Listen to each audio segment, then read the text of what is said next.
thank you all. Thank you, New Yorkers. Thank you to all who have traveled from somewhere else to be here with us tonight. And thanks to the folks here at St. Peter's, our brothers and sisters who've opened this home to us, as they've opened it to homeless people, as they've opened it to people in need over and over again. We are honored to be here tonight. I'm honored to be here with my brothers and sisters in the movement, with the folks from American Family Voices, Fair Elections New York, Citizen Action of New York, the Working Families Party, Friends of Democracy, Public Campaign, every one of them an organization that I could have billed a lot of time to if I was still in private practice of law. But I have chosen a different path in life, and I commend it to you all. At the end of the day, what matters is what we do together. At the end of the day, it doesn't matter how much you got in your bank account when you drop dead. In the end of the day, it's about moving forward as a people and a nation. I want to thank Rashad, I want to thank Katrina, and our great public advocate, Letitia James, who came out of the New York State Attorney General's office.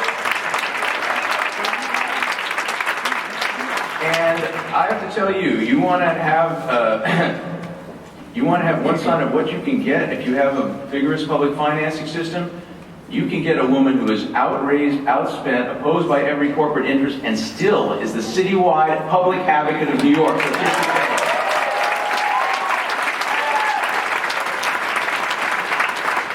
And look, of course, it is always a great honor to be here with Senator Elizabeth Warren, who is truly one of the great leaders of our time.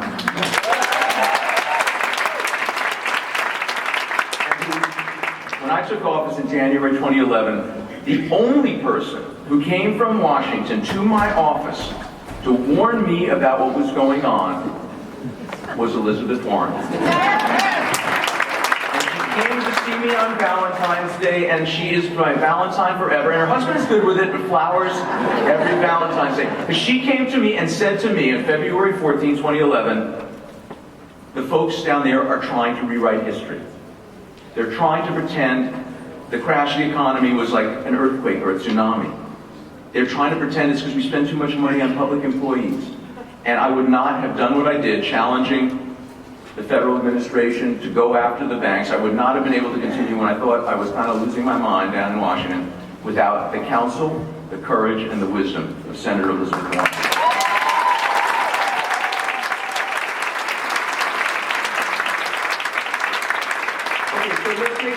Ladies and gentlemen, inequality is the greatest crisis facing the United States of America today. Inequality is the greatest crisis facing the United States of America today. Once you get that, everything else flows. For the past 25 years, we have traveled a path that has been transforming the United States into a very different country than the one generations of Americans have worked to build. Across America, millions of families are at risk, and our democracy is at risk. But ladies and gentlemen, I truly mean it when I say that it is beautiful to be here with you tonight, because tonight we celebrate a new progressive movement. We celebrate the fact that America is a far more compassionate, just, equitable place than it was at its founding, and that the engines that have propelled us, generation after generation, towards greater equality and greater justice have always been social movements. From the abolition movement, to the women's suffrage movement, to the labor movement, to the civil rights movement, to the environmental movement, each of these movements provided progress, not without pain, but progress in the essential American sense of the term. As Americans, we aspire towards greater equality and greater justice with every generation. That's what we do. And that's what we mean by progress. That's why we're progressives. We believe in progress. You want to go backwards? Call yourself something else. But really, let's be honest about the situation. The last 25 years, the contemporary conservative movement has reemerged in a new, more powerful form, and America has started to drift away from this essential mission. And our obligation is to follow all those generations who worked so hard to ensure that they left our country more equitable and more just than when they found it, and to rise to the occasion and make sure that what Elizabeth warned me about when I was a brand new Attorney General and really barely knew where all my different bureaus were, never happens again. We know, ladies and gentlemen, that the gap between rich and poor began to grow back in the 80s, and that now it's grown to un-American proportions, anti-American proportions. And you know, with Elizabeth's help, that I actually decided that somebody should investigate the banks that blew up the economy, and we've had one success and look forward to more. But it is no secret that due to the influence of money in politics, there was a period of extraordinarily irresponsible deregulation, followed by misconduct by some financial services firms that led us to the worst market crash since 1929. Now, ladies and gentlemen, the leading edge of the crash was the housing market. And that all but destroyed the American middle class. Over $7.4 trillion of home equity was wiped out. All of the millions of working families whose wealth was in the equity in their homes, they were devastated. Our recovery has proceeded according to the same conservative playbook. 95% of the wealth created since the crash has gone to the top 1%. So we now live in a country in which the gap between rich and poor is greater than any other industrial democracy. Ladies and gentlemen, our system was designed to prevent this from happening. The check on the power of wealth was always supposed to be the popular vote, right? The vote of a millionaire is worth the same as the vote of a fast food worker, of an airport worker, of a car wash worker, and that was supposed to be the vote.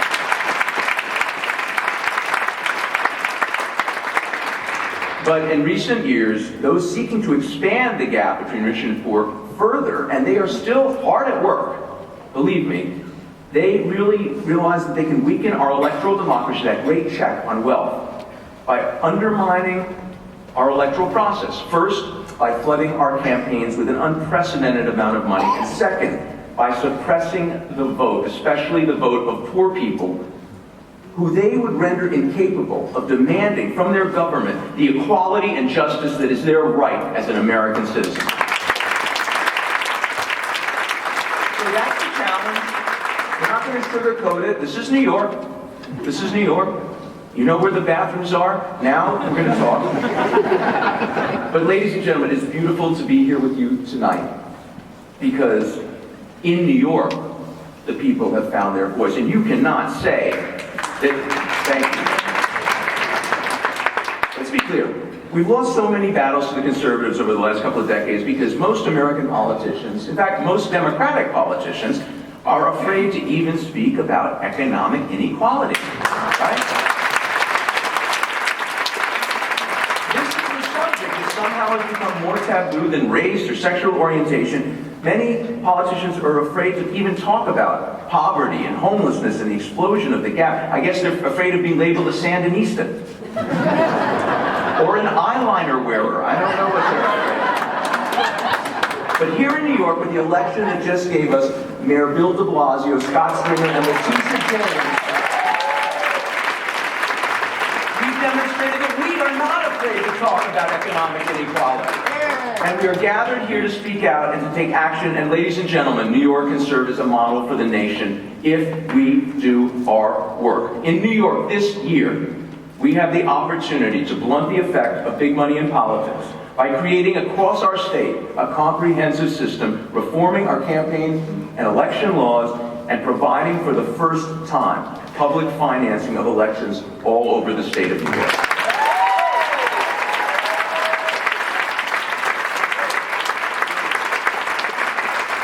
And this is, we're a national gathering. The game plan over the country is simple, but in New York, we can lead the way. In the long run, we know we have to overturn the Supreme Court's shameful decision in Citizens United v. FEC. I'm proud to say that in my office, working with the Brennan Center and other groups of lawyers around the country, we are laying the factual groundwork to challenge the absurd assertion of the Supreme Court that massive spending in support or opposition to a candidate does not, quote, create corruption or the appearance of corruption. That's what the Supreme Court's decision is based on. We will overturn this decision. As Plessy v. Ferguson was overturned by Brown v. Board of Education, and it will not take us 60 years.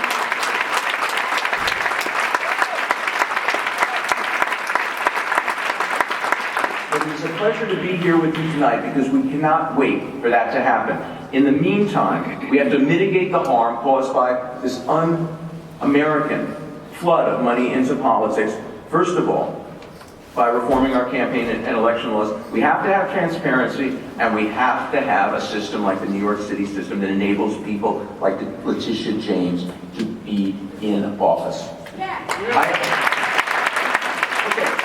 So we start out with the overview. We have a very simple principle. I have a very simple principle. Any law that makes it easier for Americans to register, vote, or run for office is a good law.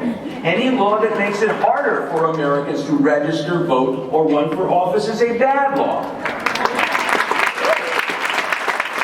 And in New York, this week, thanks to the people who are here, we have an opportunity to make transformational change.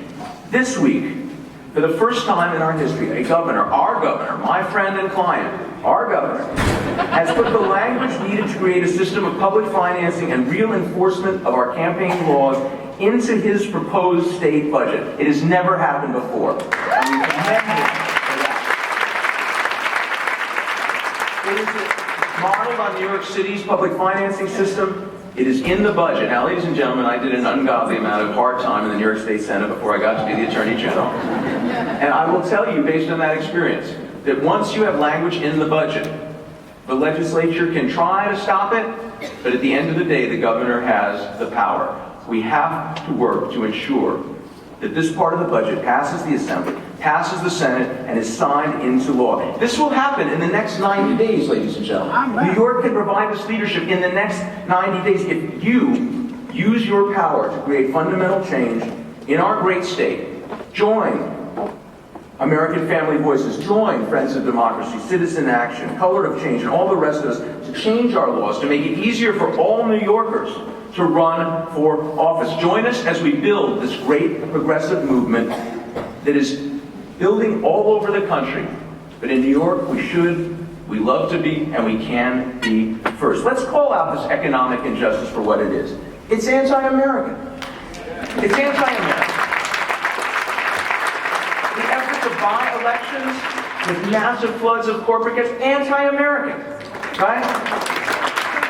Supreme Court Justice Louis Brandeis, who was never accused of being a Sandinista, or a Bolshevik, I guess back in his era, he said we can either have democracy in this country, or we can have great wealth concentrated in the hands of a few, but we cannot have both. Justice Brandeis was right. Senator Warren is right. Letitia James is right. And you in this room are at the right place in the right time as we go forward to reclaim our democracy, to get our state and to get our nation back on our historic track. Greater justice, greater equality with every generation. It is indeed beautiful to be here with you tonight. Thank you.